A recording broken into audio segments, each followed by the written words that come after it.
Abina bil Hussein alayhim assalam. Sheikh Khalil Jafar, my brothers, sisters, and elders in faith. Assalamu alaikum.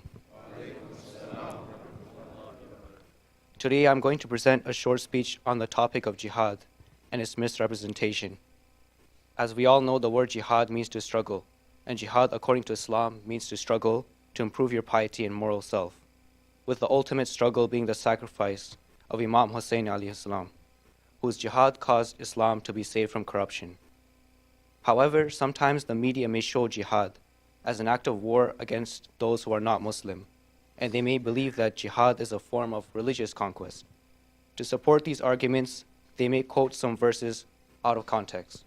For example, in Surah Al-Baqarah, ayat 191, Allah subhanahu wa ta'ala says, "And kill them wherever you find them, and drive them out from whence they drove you out, and persecution is severe than slaughter. And do not fight with them at the sacred mosque until they fight with you in it. But if they do fight you, then slay them. Such is the recompense of the unbelievers." However, what they fail to realize is that this verse is stating that it only applies in cases of self-defense, which is shown when Allah subhanahu wa ta'ala orders us not to fight with them in the Masjid al-Haram unless they are attacking you first. This is evident in the many battles that Rasulullah sallallahu alaihi wasallam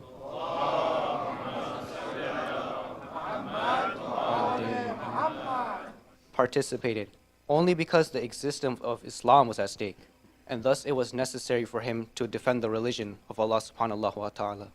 Not a single battle was partaken by Rasulullah that was for the goal of conquest or for territories. Additionally, Allah subhanahu wa ta'ala also tells us not to exceed the limits, where self-defense becomes oppression in the previous verse. In Surah Al-Baqarah, ayat 190, "Fight in the cause of Allah, those who fight you, but do not transgress limits, for Allah does not love the transgressors." Also, Rasulullah sallallahu alaihi wasallam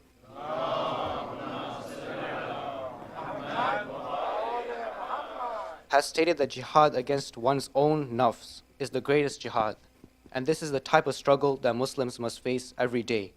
This is manifested in the choices we make in our daily lives. For example, to recite our wajib salat is jihad, to give in zakat is jihad, and to be patient in times of poverty and prosperity is definitely one of the greatest forms of jihad.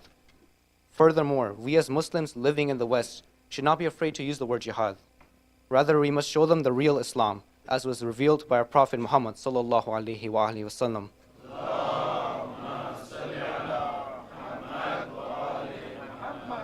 By following his sunnah and enlightening others that may not have the right idea of Islam.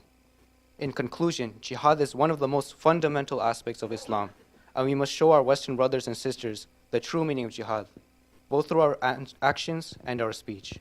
Wassalamu alaikum wa rahmatullahi wa barakatuh.